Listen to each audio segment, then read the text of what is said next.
Hello and welcome. Thank you for having invested your time to be with me today.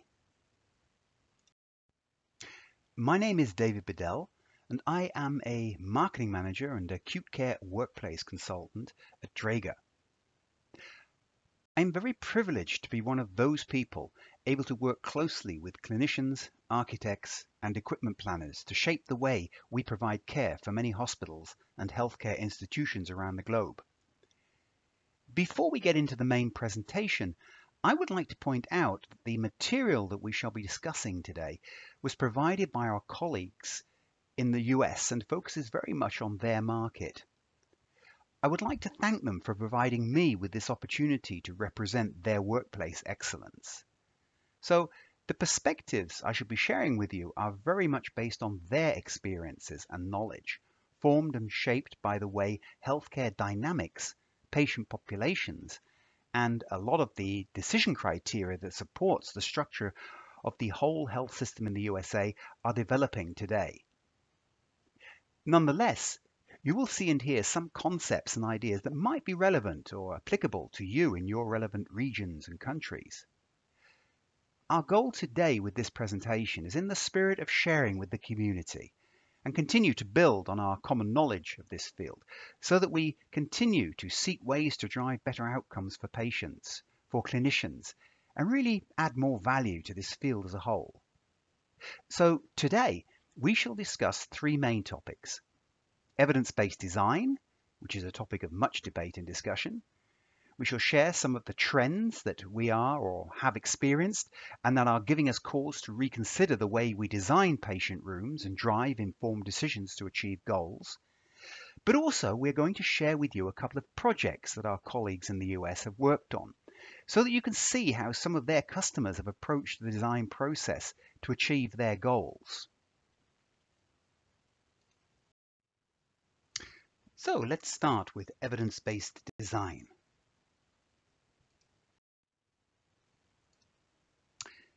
Evidence-based design at its core is a methodology. It is really a method of decision-making that is used to approach a design project and ultimately provide better care. And as you can see in this graphic, it is really a systematic approach. It is thorough in its assessment of needs and sound as to the criteria of the decision-making process. Many of you have undoubtedly already looked into or used examples from this database of information known as evidence-based design to channel thoughts while discussing workplace design requirements. These given processes help guide project teams and maximize the chance of them achieving their goals. But EBD relies heavily on the overarching organizational readiness and what that organization is willing to invest financially for the future. We know that all fields and processes within the medical environment need evidence to support their being. But we need to put evidence-based design into perspective. The concept of evidence-based design is still in its infancy, founded around 2003, and it needs a community like ours to continue to invest in research and findings and give guidance to people that are doing similar projects. How many times whilst working on projects and researching specialized clinical fields has it been difficult, if not impossible, to find some relevant information criteria to guide and prevent us from making the same mistakes as our predecessors? So, in essence, as a community, we need to continue to build on this library of information and to drive for more financing to support the necessary research. In reality, looking at the areas of research that have been carried out to support evidence-based design, the majority of what is available is focused around the reduction of nosocomial infection, airborne contact, reduction of noise and stress, improvement in sleep, increase in social support, and other similar areas. EBD falls short in many other medical fields, examples being the reduction in the length of stay, readmission rates, medication errors, etc. There needs to be improved focus on research-proven data and information, rather than to general open source clinical outcomes without supporting white papers, to boost EBD content quality and make it a tool of choice rather than something that we look to knowing that what we're reading probably does not have the long-term evidence and results that we're looking for, but is rather the experience of a certain group of people specific to a certain project, and sometimes even sponsored by specific companies. When we look at the actual situation of healthcare institutions in the US and the effects of the Affordable Health Care Act introduced by the last government, it's shifted the core objectives to focus more on community health, applying penalties and incentives to drive these organizations to seek to improve community health as a whole. Now, covering pre-hospital admission, hospital stay, and post-discharge, these new elements of evidence-based design could help complement some of the work that has already been done at the hospital level to truly provide more proven project design support for the best possible outcomes. When we look at the execution of evidence-based design, from experience with the organizations within the US, it has to start at the top, meaning it has to be clearly aligned to the organizational goals and mission. Many of these organizations have shaped their structures and healthcare dynamics based on the mission that they are to provide to the community. But it also has to be directly tied to the strategic initiatives of that organization. Only by doing so can you find the support for investment and the support for guidance from the high-level management to continue to build and invest in proper design that utilizes EBD. Because when we use some of these disciplines, some of this core guidance, it means more investment, more money, and we have to find that breaking point where that investment has to show clear evidence of a return on investment.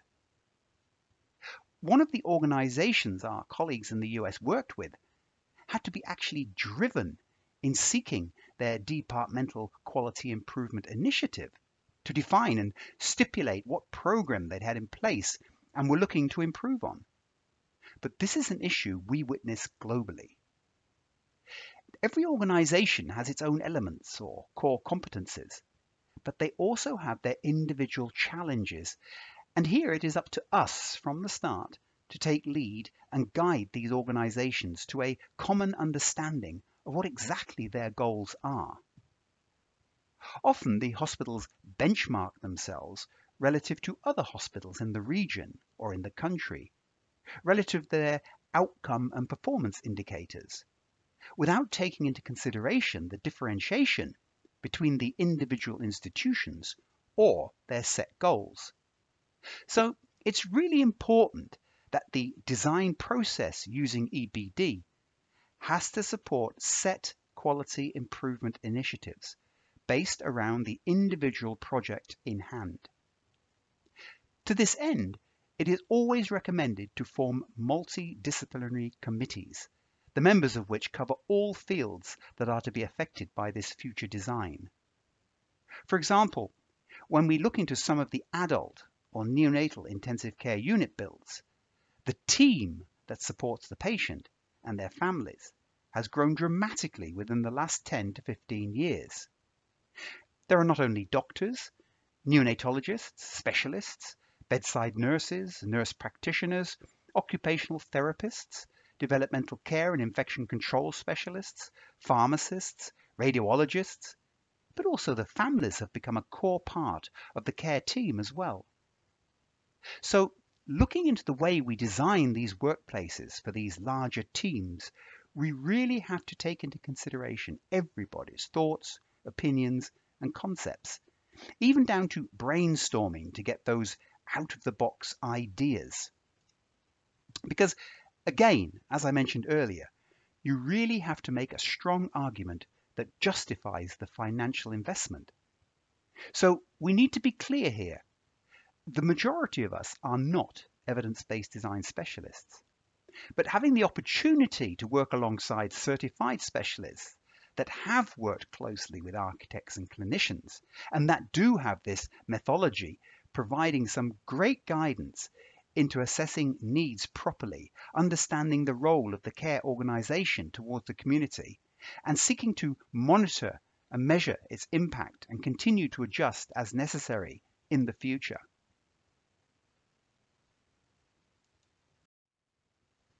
Trends affecting design.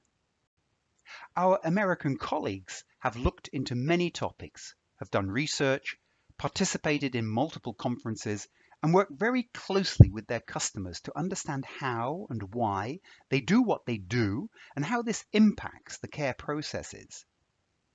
Now they want to share some of the trends that they have or are experiencing that are impacting design, starting with the healing environment.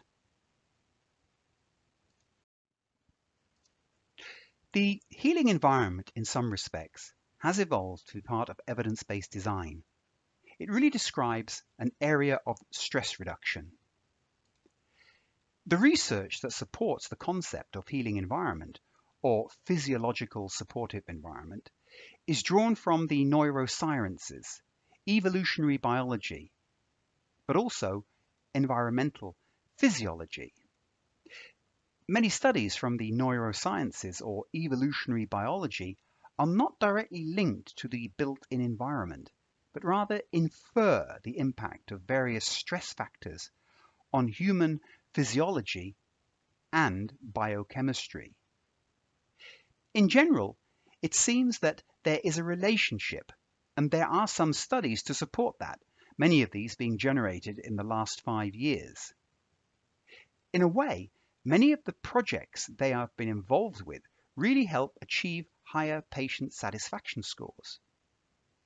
These scores are tied directly to how that built-in environment supports better sleep, reduction of noise, the role of nature, daylight, and many other aspects. So it is clear to see where these connections have been made. But what they have also witnessed, which is a great move forward, are collaborations between organizations such as the American Institute of Architects and the American Academy of Neuroscientists. These associations are currently developing a joint program based out of California and have started to do more research into healing environment and the sciences behind it, and how to link that to better patient outcomes. When you look into some of this research, for example, the patient stress scorecard, you not only find a listing of the relevant topics such as reduction of noise stress, reduced spatial disorientation, or reduced depression, but also a bar graph designating the number of studies that are available on each of these fields. This type of information and the evidence provided can help us to dramatically improve our guidance and support when it comes to workplace design consultation. But this is again where we have to put it into perspective. Healing environment is a complementary strategy. It is not the primary strategy. Primary is still on improving clinical outcomes. This is where the key performance indicators for every hospital or hospital department seek to improve the clinical protocols or processes that lead to the recovery and well-being of the patient. Here is an interesting example from one of their customers. The doctor concerned told them, imagine there's a mother that was involved in a car accident and she is delivered to the hospital and admitted to the ICU. As a doctor, I am medically qualified to heal her physical wounds. I have the clinical knowledge and expertise to seek to support the physiological implications that she is enduring. But parallel to that, she has also experienced a shock and psychological trauma. If we do not address this in the ICU, we shall be sending somebody who is potentially healed physically, but still suffering a psychological trauma back to her home and family. So there are aspects that we can improve on within the ICU in attempting to create a better environment for patients. To support not just the psychological implications, but also the physiological aspects, is what they have endured during a traumatic experience, which was a really interesting perspective when we think about it. And this example helps to understand a little more the complementary aspects of healing environment relative to the clinical workplace that we create, that we design for hospitals and the communities that they support. It would be hard to do this presentation without talking about the impact of the pandemic on the hospital infrastructure and staffing. One of the major impacts of COVID-19 on hospitals was, and still is, capacities.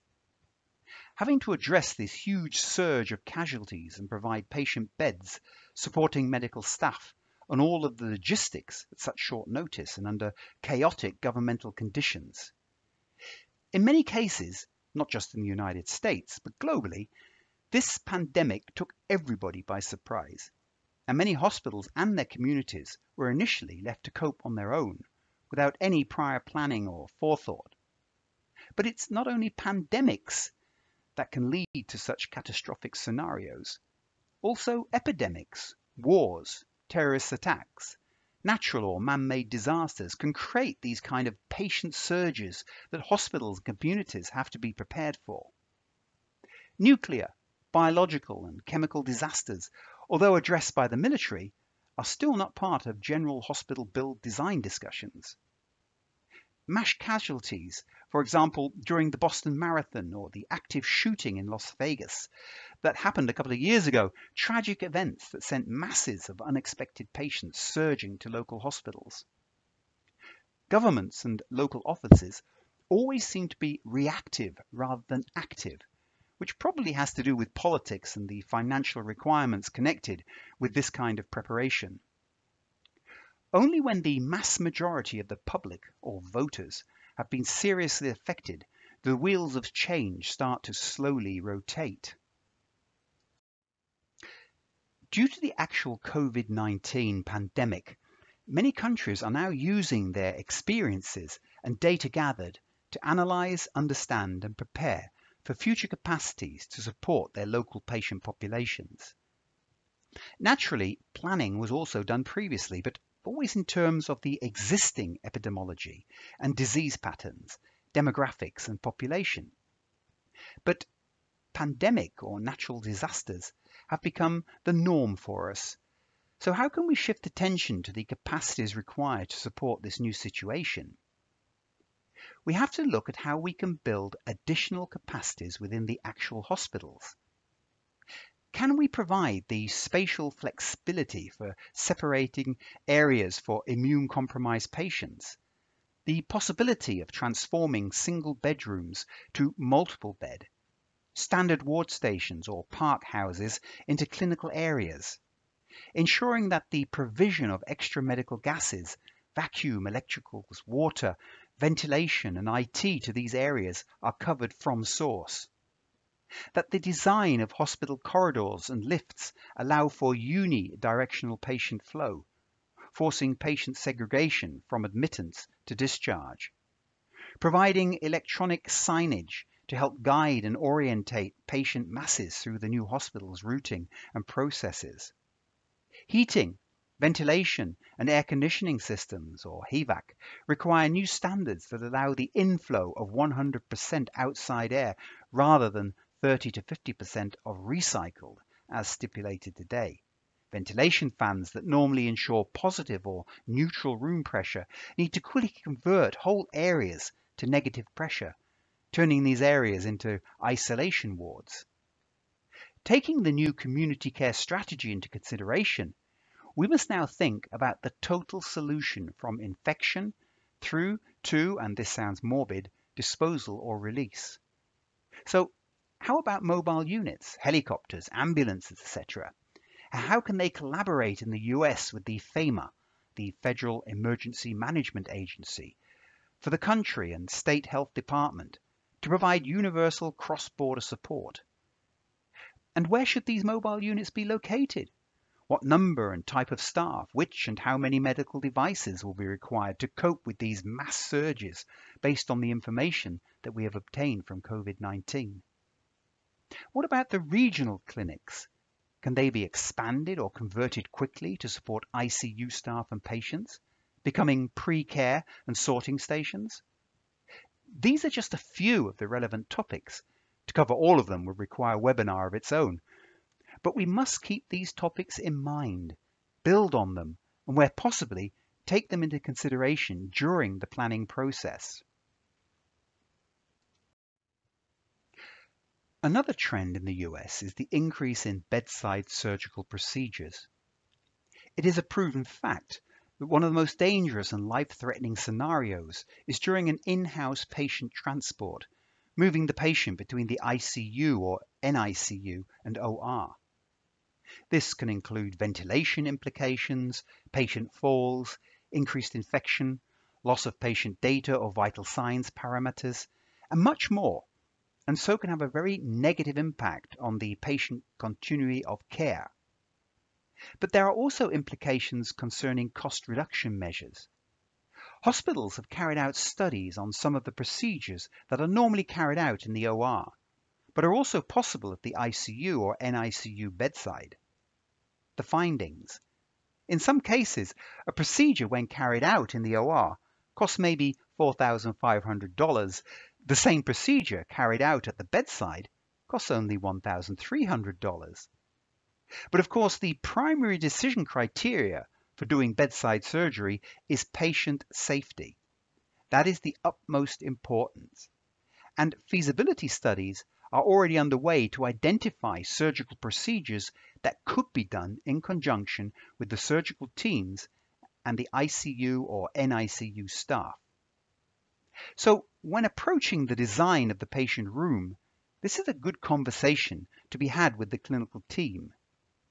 Is bedside surgery something that the customers are already practicing today? If not, is this something that they would consider doing in the future? If the answer is yes, what are some design considerations that need to be taken into account concerning the room dimensions, the services, the sterile environment, in order to be able to conduct some of these procedures in the future? Standardization.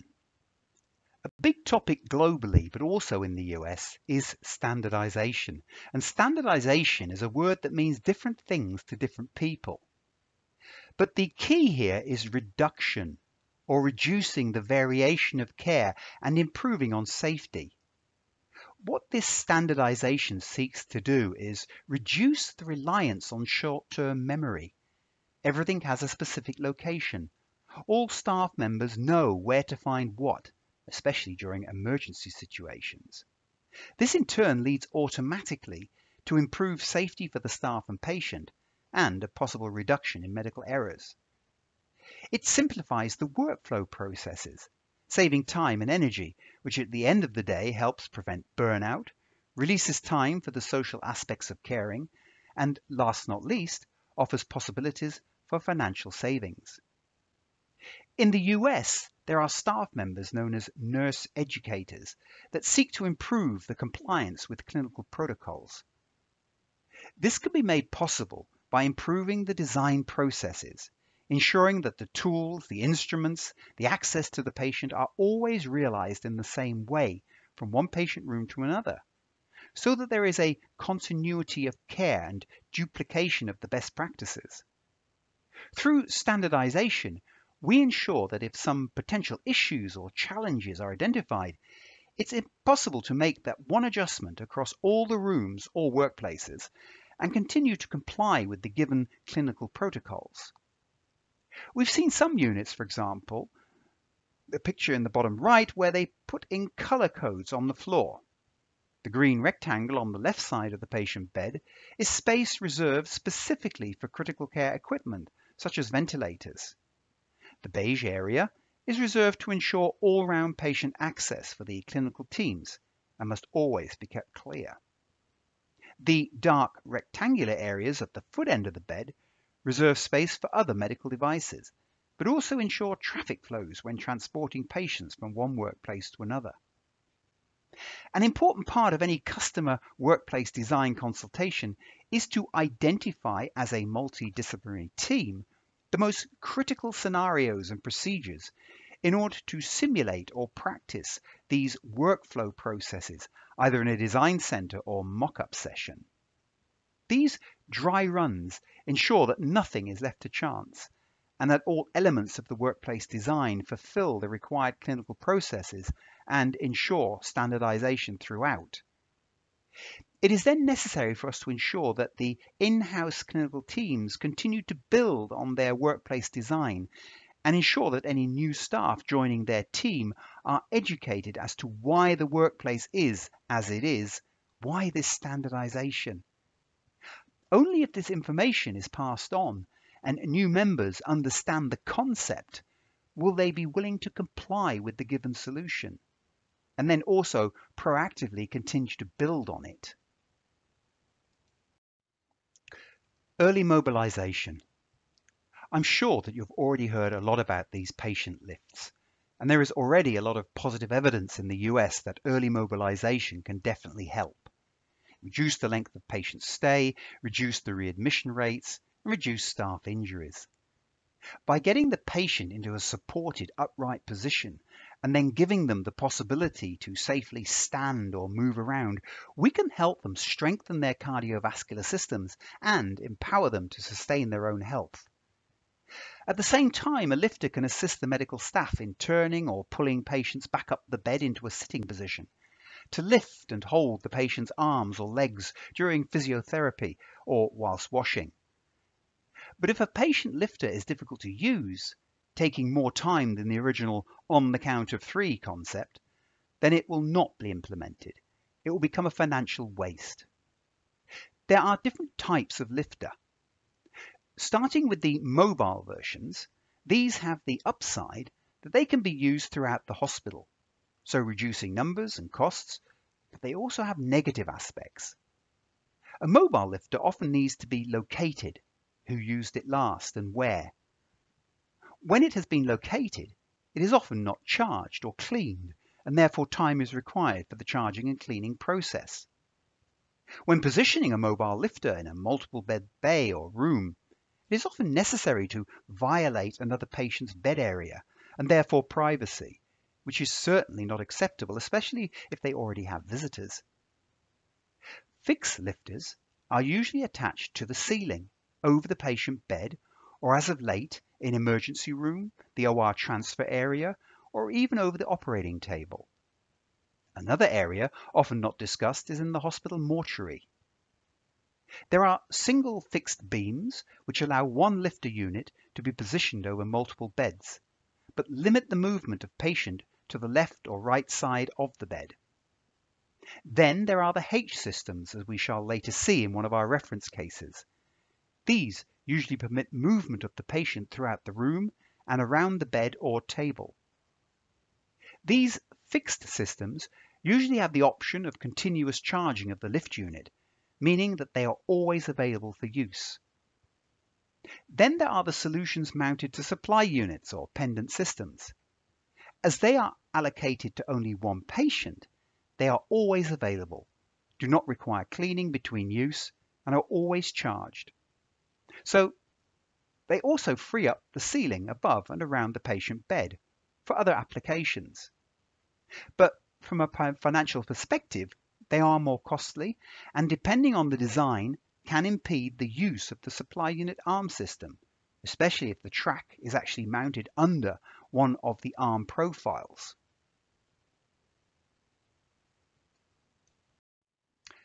Ergonomics. I know it's not a trend, it's not new, but we need to put it in a little more context to see it as a key component and practical element of the design process. When we look to what is ergonomically friendly, anything where the staff are forced to reach more than 70 inches, approximately 178 centimeters, or less than 24 inches, approximately 61 centimeters, above the finished floor, or where they have to contort, turn their center of gravity, or twist their spine greater than 30 inches, or 76 centimeters, is not ergonomically friendly. It is often not a single movement, but the repetition of certain care processes that lead to staff injuries. Therefore, it is important during design discussions to ensure that every care process, each workflow, is physically analysed to identify areas of concern, ensure that staff movement, reach and access are all limited to within the guidelines.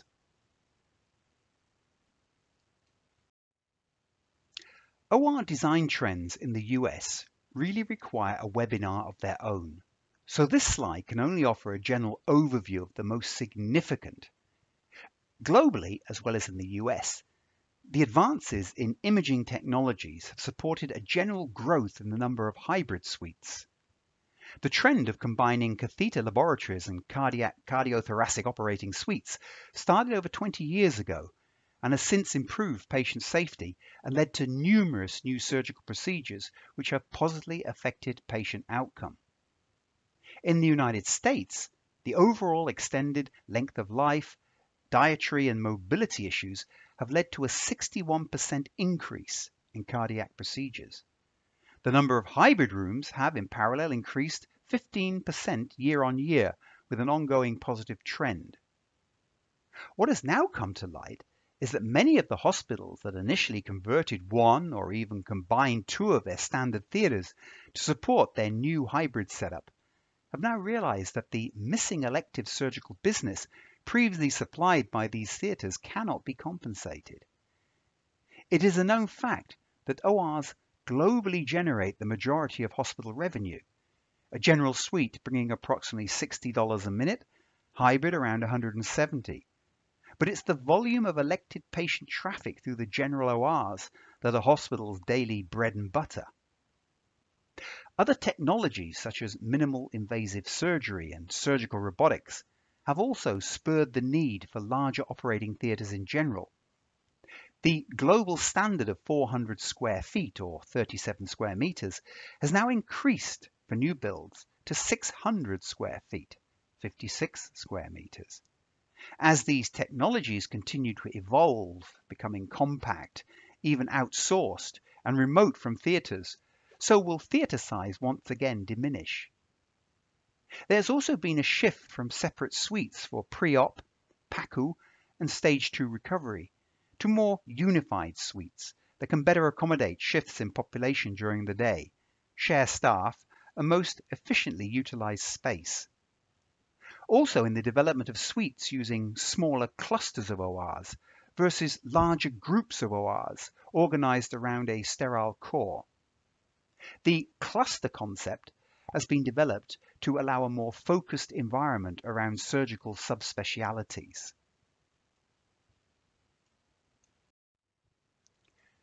Shifting a little bit more towards NICU design, that area has also developed significantly over the last 10 years. Initially, the basic standard for the NICU was improving survival.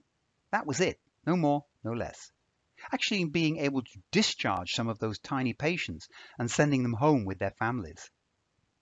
But a lot of research has now been done on developmental and neuroprotective care, on the visual, auditory, sensory and motor development, the implications of positioning and muscular and skeletal development. One of the lessons learned was that in the first 3 months in their development, a neonatal brain develops by 400%. The next time it will have done this, the patient will be 18 years old. So understanding how we treat these patients in the NICU will dictate their future quality of life. So the standard has shifted from not just survival, but to intact survival. What we are witnessing is the emergence of the small baby unit. This is a regular NICU, or neonatal intensive care unit, but with a separate suite for the extremely low birth weight, ELBW infants, that are 28 weeks gestational age or less. Initially, units and staff took care of both, preterm, 27 to 32 weeks, and extremely premature, less than 27 weeks. But without the required skill sets or equipment necessary to deal with these two very different patient types. At the time, the ELBW babies were considered non-viable and were often left in the hands of God to survive. But thankfully times have changed.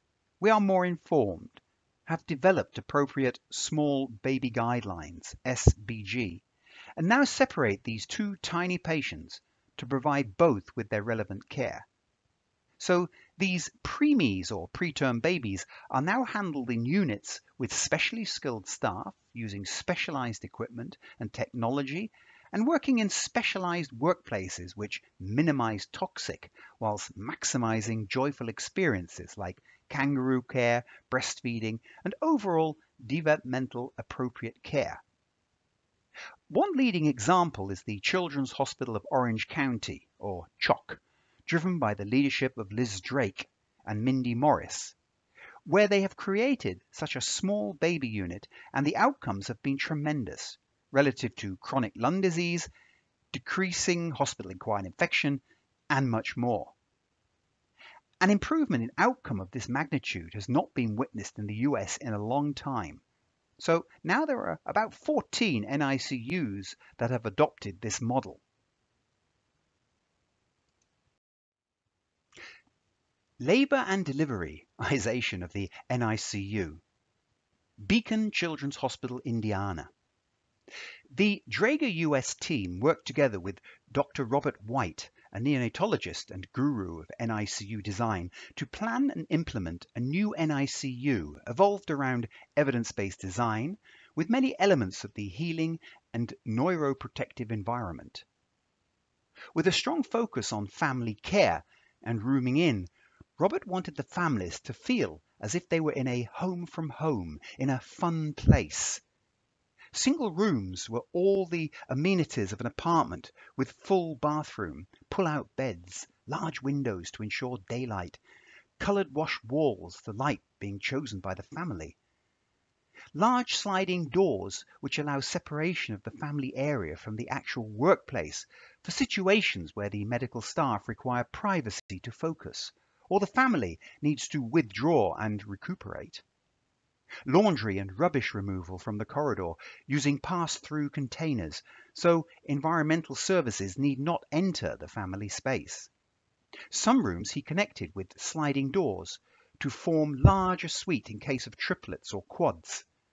But on top of all this, he realized at the time that the separation of labour and delivery from the NICU was also a major stress factor for mothers that after birth suddenly lost their babies as they were whisked away to the NICU for specialized care. These two disciplines have historically been separate medical domains with strict disciplinary borders. But Robert saw the benefit for the family in keeping everyone together during this stressful period. It was a matter of internal staff mindset redirection and a rethink of the workplace design.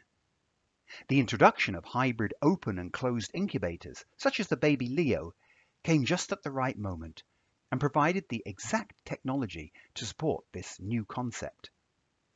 Getting obstetrics, labour and delivery and the NICU to coordinate wasn't easy, but in the end they succeeded, and the positive results, especially when it comes to bonding and joyful situations, and therefore a reduction in complications, seem to speak for themselves. Family integrated care. The family integrated care model is an extension of the principles of family-centered care.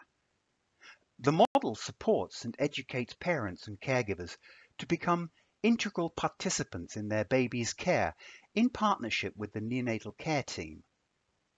Multiple global studies have shown that family integrated care may enhance patient satisfaction, increase the perceived quality of care, and enable access to services, although the evidence for other outcomes, including service costs, still remains unclear. But indications of improved access may have important implications for services struggling to cope with increasing demand. Or, in other words, due to a lack of staff, any general support that parents can offer in caring for the baby is and will continue to be most welcome. This model may work well in some developed countries with a high social standing and the possibility of maternity leave, but unfortunately in the United States, many family members have multiple jobs and do not have the time to spend with their infant. If that infant is then in a single room, you can imagine that the required natural stimuli that drives development is minimal, practically reducing to the contact of the caregiver as required for the treatment of that child. To support family integrated care, the workplace has to be designed that the parent has 24/7 access to the baby without disturbing any medical processes or workflows. This can mean practically dividing the workplace down the middle, the staff working mainly on one side of the incubator, the parents on the other, a medical side and a family side. For the family side or area, we should ensure a minimum of technology, especially life supporting. At the same time, this side should be prepared for kangaroo care. Originally introduced by a Colombian doctor, Edgar Ray Sanabria, a professor for neonatology at the University Nacional de Colombia in the 1970s, kangaroo care came into being not for bonding as we know it today, but as a survival solution due to a lack of incubators, specialized staff and materials required at that time for preterm low-weight infants. In the meantime, it is an undisputed fact that kangaroo care, or the act of laying the baby on the parent's naked chest, so transmitting body warmth and synchronizing heartbeat, has led to increased survival rates, especially when it comes to nosocomial infection and airway issues. But studies also show better mental development and motoric and increased weight gain, although this is mainly due to breastfeeding. So when it comes to workplace design, we not only have to take the clinical team and their requirements into focus, but also the parents' needs for privacy, security, and an overall home from home feeling in which they can withdraw with their baby to enjoy quality time. In a single room environment, this is usually easy to realize, but when it comes to open bay, it needs more thought. In some hospitals, in Sweden for example, the bays are separated by sliding walls or curtains, the parents' kangaroo chairs or beds on either side. This allows the parents to choose privacy by closing the curtain, or contact and communication with the other parent if both so wish. It should be possible for parents to easily adjust their workplace lighting, either dimmed when the baby is with the parent or brightened to allow the parent to read. There again, the staff need to be able to override these settings in an emergency or other working scenarios. The parent needs somewhere they can store their private things, within easy reach of the bed or chair, a docking and charging station, or at least dedicated electrical outlet to charge smart devices. All connections to the baby, whether ventilation hoses, monitoring cables, or fluid catheters, must have sufficient length and routing so that it is easy for staff to move the baby from the incubator to the parent chair or bed. In the meantime, the process kangaroo care has developed further, with some hospitals, for safety reasons, not moving the baby. Instead, the baby is lifted slightly and the incubator removed and replaced by the bed or chair. This may sound trivial, but it proves that kangaroo care in general is the way to go, but it is still evolving. There are many different NICU designs and approaches. The video on the right portrays an NICU workplace example in Passau, Germany. An interesting concept that allows the medical devices to be maneuvered on a ceiling pendant, either to or away from the patient bed or chair. In the case that this technology is not required, it can be hidden away in cupboards behind the workplace.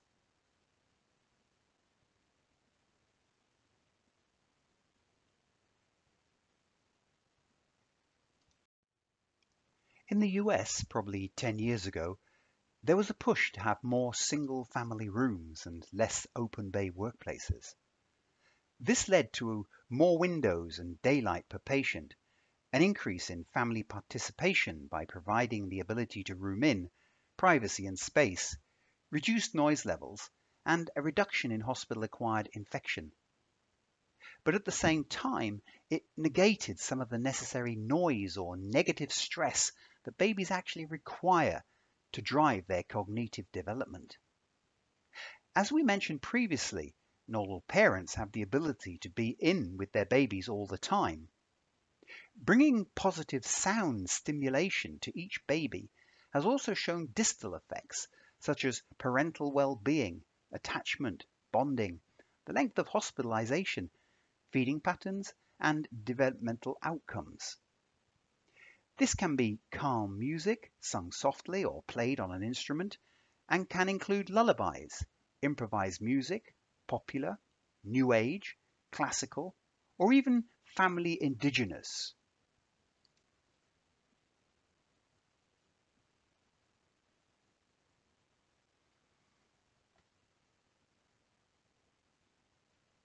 Here we see a warming unit that includes the ability for families to record and play back within the incubator such music, heartbeats, lullabies, and stories. Music therapy. Corrigan et al. In his report highlights the role of music therapy as a support for preterm infants recovering from stressful or painful procedures. This is not simply exposure to music, but a calibrated and individualized approach delivered by highly trained professionals, leveraging musical patterns as scaffolds for physiological and neuro responses.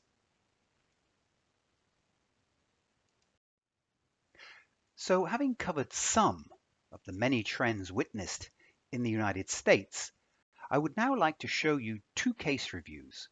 One is an NICU in Florida, and the other a neuro-intensive care in Knoxville, Tennessee.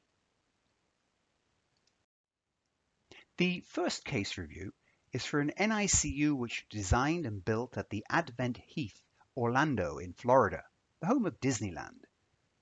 The neonatology is now ranked on the internet at number 32 in the nation.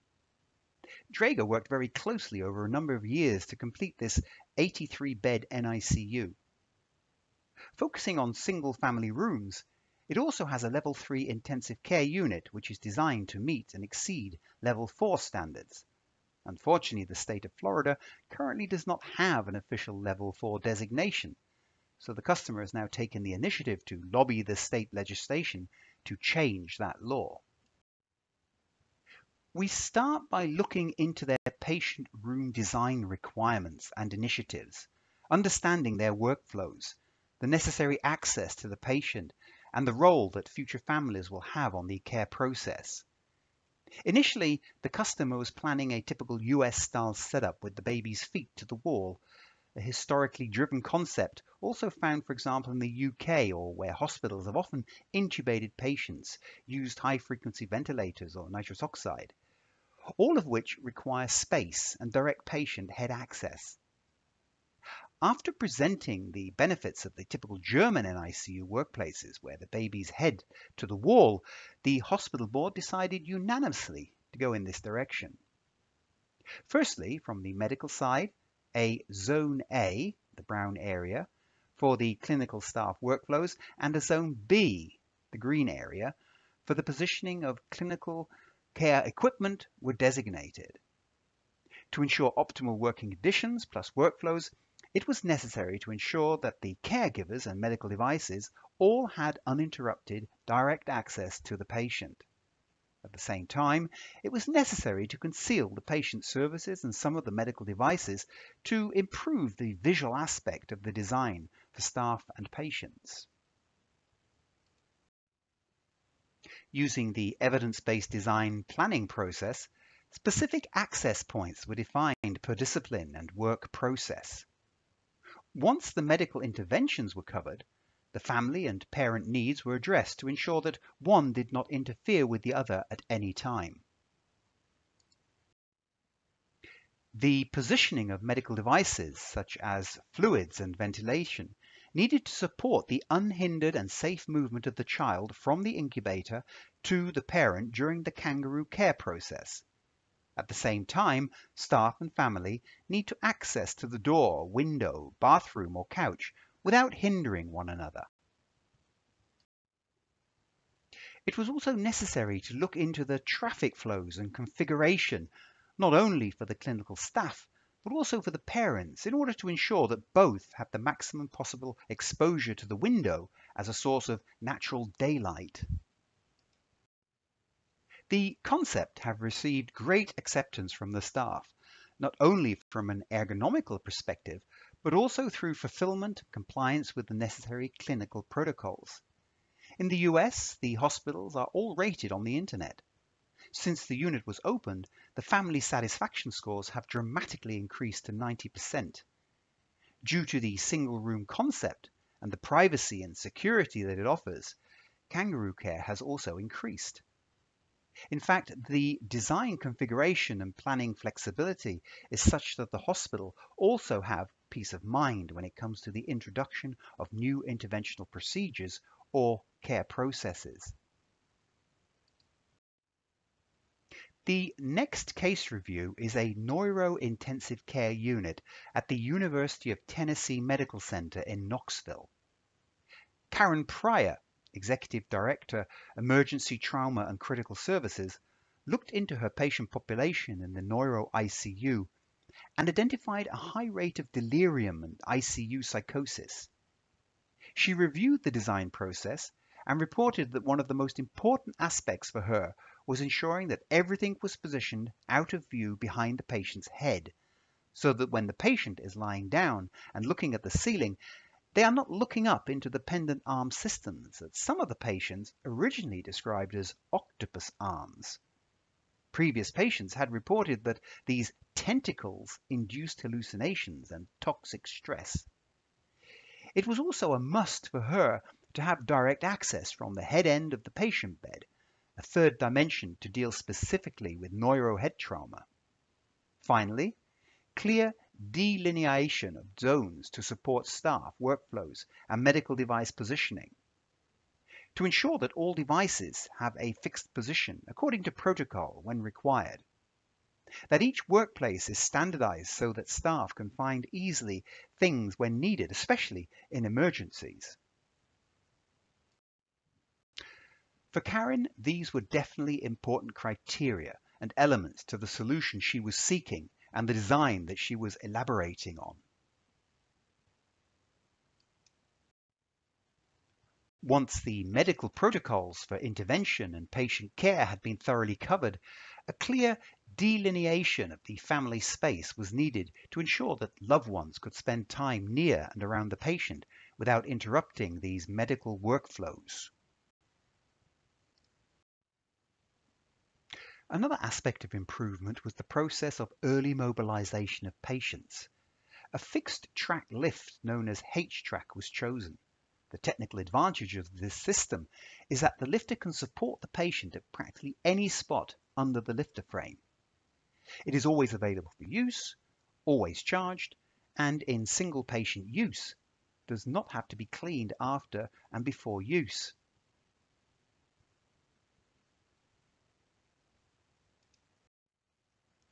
In combination with the Ponta beam, this made an excellent combination, as the lifter could be positioned over the patient head without having to move the bed. This is particularly useful when a caregiver would like to pull the patient back up the bed into a sitting position, which would normally require assistance from a second or even third person. As well as this, the staff can support the patient safely into a vertical position on the edge of the bed, and then practice mobilization in walking beside or even around the bed. The patient cannot fall and feels empowered to help themselves. In some cases, it is possible to visit the bathroom, or with the latest systems, actually walk out and along the hospital corridor. Of course, the patients will probably still require ventilation and fluid support, plus hemodynamic monitoring, and therefore it is imperative to ensure that firstly, these devices are all positioned to support the mobilization process, and that the connecting hoses and cables all have the correct length.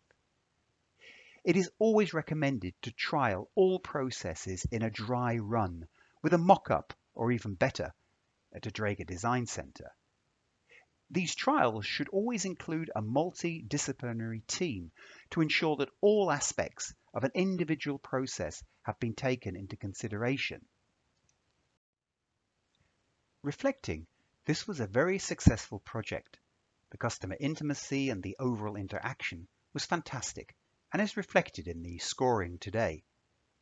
The overall concept was able to significantly reduce staff injuries by around 60%, which is a very significant result, especially in comparison with other neuro-intensive care units. But it also helped reduce patient falls by 65%, which was a major element of the quality improvement initiative. Today, the customer are looking at patient satisfaction scores around 99%, which again is amazing. Looking at these results, they actually provide evidence that supports the whole healing environment concept. So, where can we continue to improve what has been overlooked up until now? Customer follow-up discussions, trainings, and score tracking are just some of the ways that we can continue to move forward and develop the concepts within medical workplaces to an even higher level of customer satisfaction. In parallel to this, we at Draeger must continue to cooperate and build on our customer experiences, exchanging information and making it available to our community.